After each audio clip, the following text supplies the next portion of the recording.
right, welcome everybody back to another episode of the Big Doug and Carmy Show, your one-stop shop for all things Commanders. Football is back. It's our first opposition Wednesday of the year. I can't believe it. To help us break it all down is Art Stapleton from All In Podcast with Art and covers the Giants for USA Today.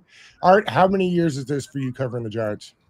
Too long, too many losing seasons. I joined the coverage team right around Super Bowl 46, so it's about 15 years that I've been doing this. And my wife asked me that today. 30 years in the business. We're old heads around here now. I got to figure out what 6'7" means and all that stuff. But it's good to be on, Doug. Thanks for doing this. Appreciate Absolutely agree. Thank you. Look, it always starts with the quarterback. I'm always curious with GM and head coaching groups that are on the hot seat that draft a young quarterback. It feels like going to the young quarterback and proving that you're the group that can get the most out of them is the best way to keep a head job. But that's not usually how they do things. For the Giants, I kind of understand it. Are games 3 through 9, brutal, and I understand why you wouldn't put a young quarterback in that spot. What is the plan for the quarterback distribution going on? And is it all about wins that will determine what they do? I think it's definitely a balance that you have to strike, Doug. I mean, from this perspective, is that, yes, the Giants need to get off to a good start. I mean, and that starts Sunday in Landover. And then having the Cowboys in week 2 and then the Chiefs on Sunday night in their opener and then the Chargers. And, they could be staring at 0-4 going to New Orleans. But the reality is they need to compete and they need to win some games early. But it is definitely a delicate balance because we know Brian Daboll loves Jackson Dart. I mean, he was the one who wanted to draft him. The front office liked him too, don't get me wrong. But they were trusting Daboll as far as what he wanted in a quarterback. And Jackson Dart has done everything right to this point. But I do believe that they like Russell Wilson a little bit more than people are giving them credit for. And I think, you also don't want to press the panic button too soon if you're the Giants because, just as much as a young quarterback saves jobs, so to speak, a young quarterback can kill jobs, so to speak. And I think if they go to Jackson Dart too early and he struggles, that just gives ownership an opportunity to say, you know what, maybe this isn't the coaching staff to bring this quarterback along. And maybe this isn't the front office that we want because now you're sitting there in the top 3. And if there's another quarterback that, comes out in the draft next year, you all of a sudden pull an Arizona Cardinals when they got rid of Josh Rosen and went to Kyler Murray. So to answer your question, there is no answer right now, but I don't believe this is a situation where they want to pull the trigger on Jackson Dart right now. Will they, if Russell Wilson is unavailable to go or if he's ineffective early? I think they will go that route, but I don't think this is a setup, which is, I think, how some outlets are making this out to be, that this is just a setup and it's only a matter of time that they go to Jackson Dart. Brian Daboll's waiting to go to Jackson Dart. I just don't think that's the truth. I think this is Russell Wilson's team until he proves that he can't do it. You've been out there. What does he look like, Russell Wilson? He's been good. Look, I'll admit it. I'll go all the way back to March. I mean, I thought it was an afterthought. I understand why they went after Matthew Stafford and why they went after Aaron Rodgers and pulled out of the Rodgers situation. I thought the Giants were getting a washed-up quarterback. And, again, some of that context is what I've seen on the field for the Giants over the last couple of years for their quarterbacks. But Russell Wilson does not look washed up to me. I think he's a quarterback that they're going to rely on him putting the ball where it needs to be. Accuracy was a big-time problem for their quarterback when Daniel Jones was here, but even after Daniel Jones the last couple of years, guys that came in, I think they love the fact that they can get some of their guys open vertically. I think that was something that was completely missing. And the processing for Russell Wilson, I think, will help the offensive line a little bit. And I think, look, as long as you look at Russell Wilson for who he is now, and you don't think you're getting Russell Wilson that won the Super Bowl right over here at MetLife Stadium, parking lot over, I think you'll be happy with what you get from Russell Wilson. Again, is that enough to win games? We'll wait and see. But I don't think that he's a washed quarterback. I mean, Doug, if he goes 16-5 in 11 games for the Giants, they might put him in the Ring of Honor next year. I mean, that's what they've gotten. They played 4 quarterbacks last year, 3 quarterbacks the year before. This team is so desperate. They've gone from Mr. Consistency and Eli Manning to now every year is just kind of a mismatch. I think there's some stability in that position right now with Russell, and then what's behind him with Jameis Winston, and then obviously the future in Jackson Dart. If they don't throw it to Malik Neighbors 1,000 times this year, who else will he be throwing to? I actually like the tight end that you drafted from Penn State last year a bunch, but as far as just like receivers, it's Malik Neighbors and the guys, I suppose. That's true, and I think there's a little bit of a mystery going into this week. Who was holding down the receivers that they have behind Malik Neighbors? Was it on Darius Slayton and Wan'Dale Robinson and saying that it's just who they are, they're just other guys in the league?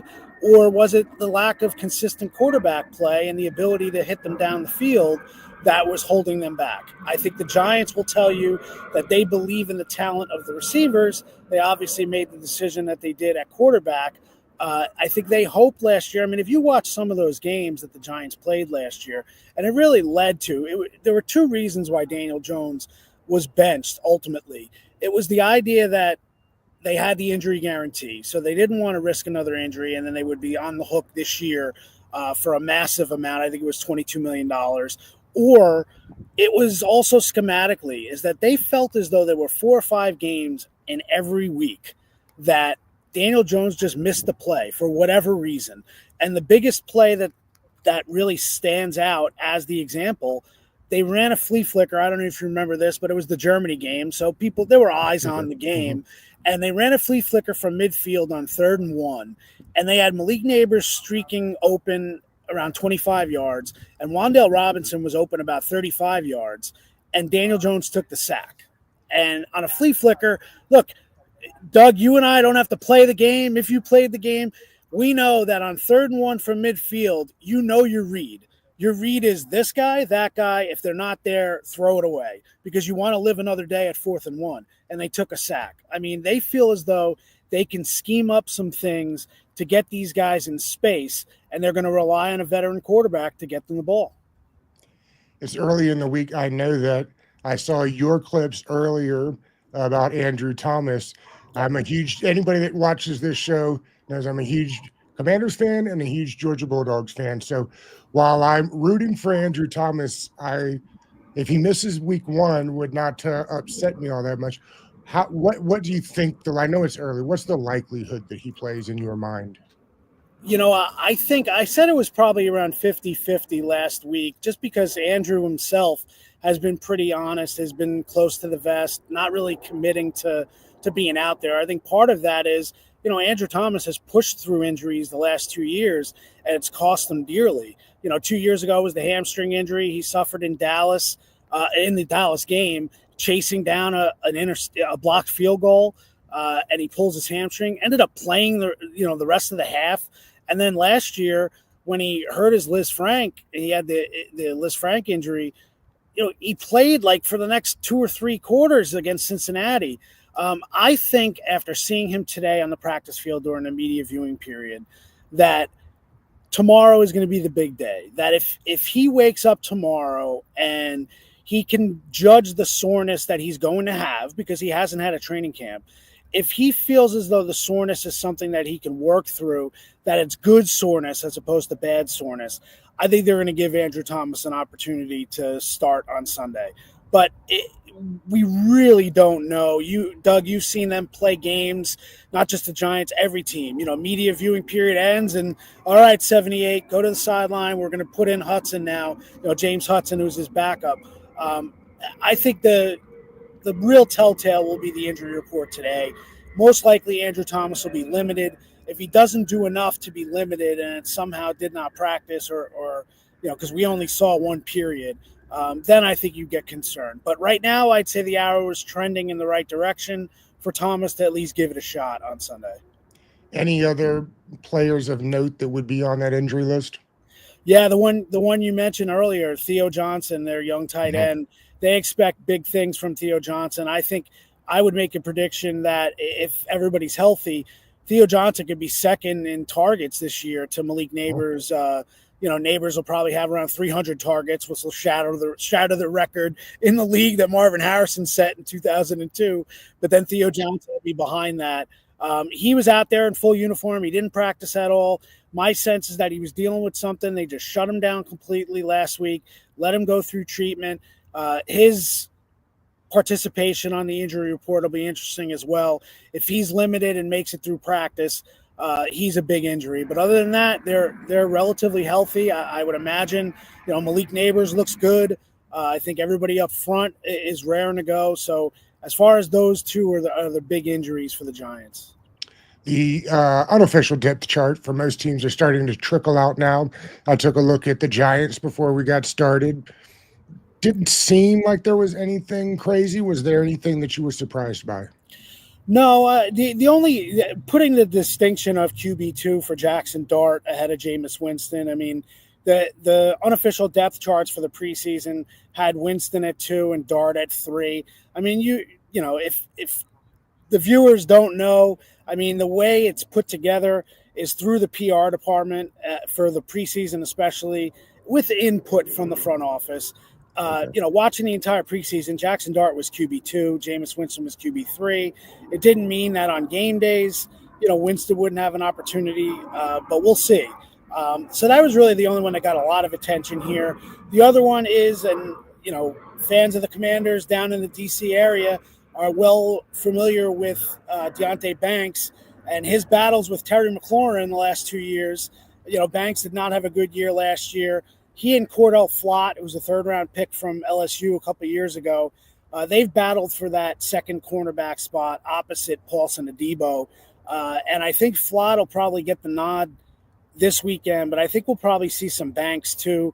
I'm sure this game means a lot to Banks to go back down. He's from Baltimore, so I would imagine being in that area, going to Maryland.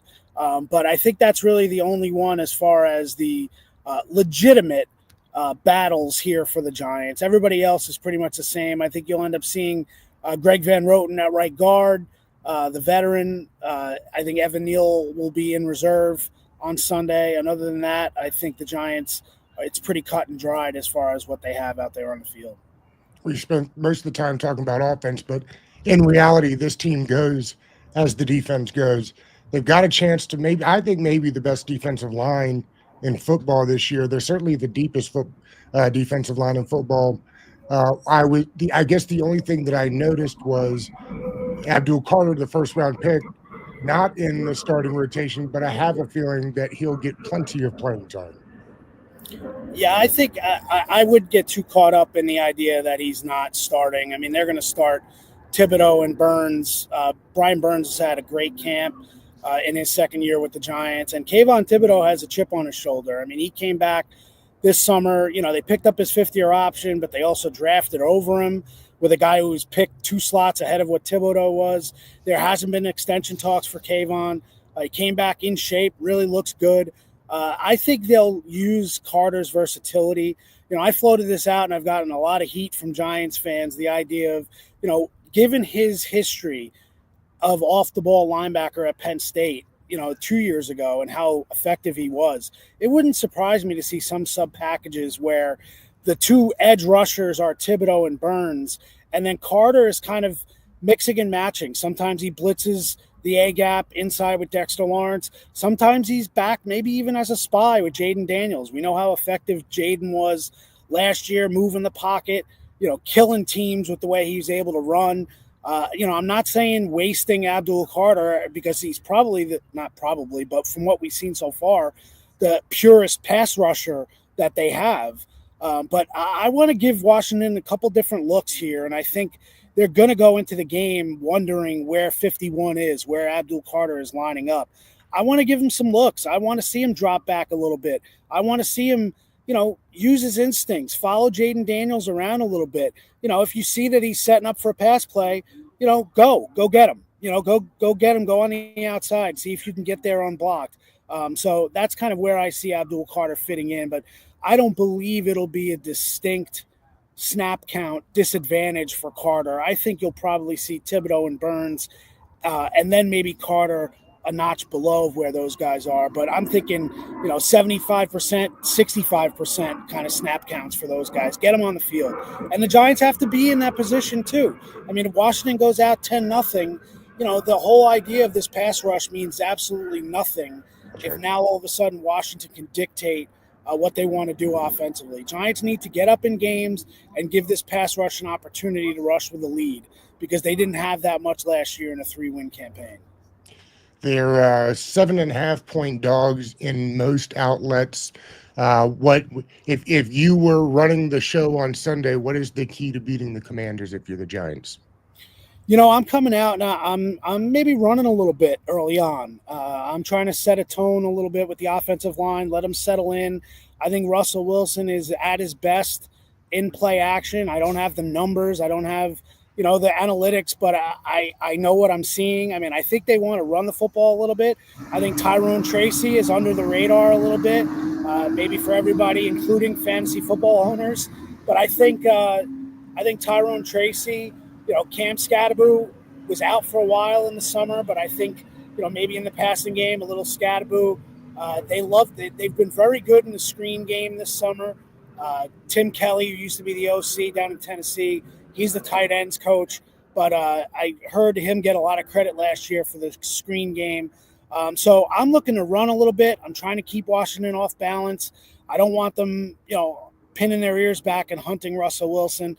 And then I'm taking my shots, and I'm feeding Malik Neighbors. I'm taking my shots downfield with Darius Slayton, with Neighbors. Maybe I can get, Jalen Hyatt on the field a little bit and take a couple shots downfield with him. But that's what I'm doing with to start the game. I'm running the football. I want to see Washington show me that some of these guys want to play the run. They want to get out there and they want to battle. I know, Daron Payne and John Allen have dominated as defensive tackles in this league. Allen's no longer here. I'm not sure. Payne is getting a little bit long in the tooth. Do those guys want to pound the way they did 5 years ago? So I want to see that. I know Kinlaw's in there. I don't know if he's in the starting lineup or not, but that's what I'm doing. I'm going out there as far as the Giants go offensively. I'm protecting the football. I'm taking my shots when I can take them, but I want to run a little bit. I want to give Tyrone Tracy some room and see if they can kind of set the tone, maybe the way Brian Robinson did last year against the Giants in Washington. I think he had close to 150 against the Giants last year in one of those two meetings. So that would be my offensive game plan if I'm Brian Daboll, Mike Kafka, and the rest of the Giants. Yeah, the Commanders spent most of their offseason resources trying to get better at stopping the run. They were not great last year. Javon Kinlaw starts next to Ron Payne. Dietrich Wise is the other guy they brought in to play end. And, of course, Doris Armstrong on the other side. Giants are around 5.5 is the win total. You like the over or under on that this year? I like the over. I think they have to get off to a good start. I mean, I know it's coach speak. I know that's the way it is. But, I mean, because of the schedule, they've got to kind of reassert themselves in this division. They've become what Washington was 2 years ago. Everybody just assumed, okay, well, that's the win. Let's focus on the Cowboys and the Eagles. I think the Giants have to prove that they're closer to the Commanders and the Cowboys than Vegas or any betting sites are giving them credit for. I think they need to be able to steal one of these first two games at Washington or at Dallas. And if they can do that, I think maybe they jump into a group and show that this division really is the Eagles and then the other three teams, and it's not the Eagles and the Commanders and the Cowboys running away from the Giants. To me, that's what they have to do.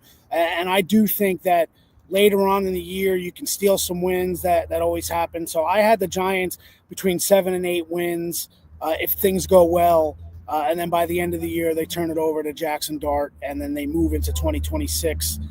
Maybe having the kind of year that the Commanders did last year with Jaden Daniels at quarterback, although I don't think Dart will play as many games. And I certainly don't pick the Giants to be in the NFC Championship game, but that's kind of where I'm at. Yeah, I would go with the over right now, not by much, but I think early on they have to pick up some wins to kind of stabilize things here, or else it's going to be an oh no, here we go again. And then that panic button that I talked about early on maybe comes into play. And if you go to Dart too soon, you not only might lose games and make him look like a quarterback that's not ready, but you may lose a locker room. This locker room right now, to me, to a man, believes in Russell Wilson. This is their guy. They know what Jackson's time is coming, but they want Russell Wilson to be the guy that gets the shot.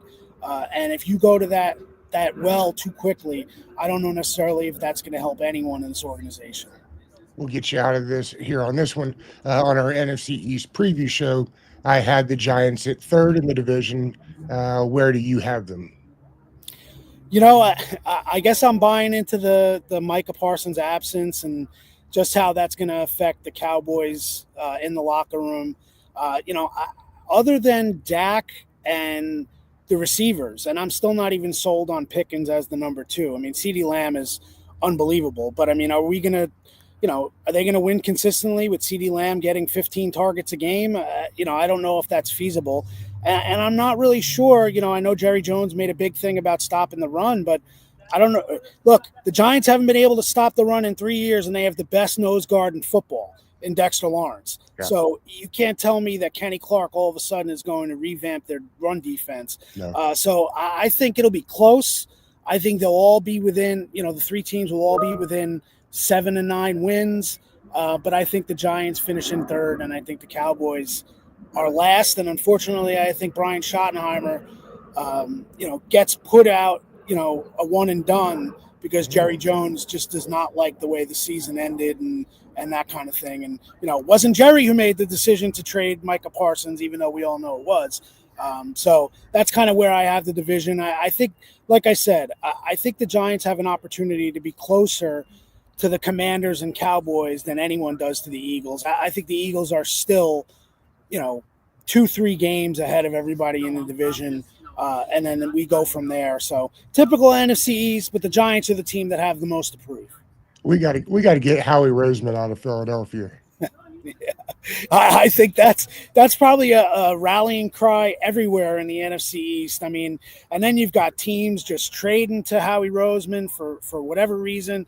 They're allowing the Eagles to draft guys who are, red flagged guys coming out of college, and then all of a sudden the Eagles end up with them on the team. You see that, Jalen Carter's there, and now I think it's Campbell, right, who's now the linebacker for the Eagles, that all of a sudden the Eagles end up with him on the defense, and, the rest of the league gets blamed. It's like, well, you guys have the opportunity to stop it, and you just continue to allow doing it. So, yeah, I would imagine the Cowboys, the Giants, and the Commanders are all saying, hey, Howie, maybe you could go into broadcasting. Maybe we can get you a nice, multi-million-dollar contract with one of our league partners to be out there rather than being in that front office. Because what the Eagles have done has really been, since they put the statue up of Doug Peterson and fired him, the Eagles have really run, this division for a while now. And I think it'll be interesting to see if anybody can nip at their heels by the end of this year.